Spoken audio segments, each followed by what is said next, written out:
Жеңше, сізге өтініш, осы жолы жоқ демеңізші, мен қолдаңыздашы бір рет болсын. Болды ғой, қолдаймыз, қашан сен қолдамай жатыр ек?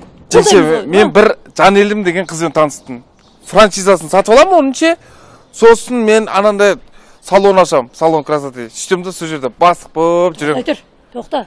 Фунчоза деген салатты неменеге Жанелім деген қыздан алайын деп жатсың? Өзім ақ істеп беремін ғой. Жоқ, фунчоза емес, франшиза деймін. Ол ат уже бренд болып қойған ғой. Елдің бәрі білетті ол атты.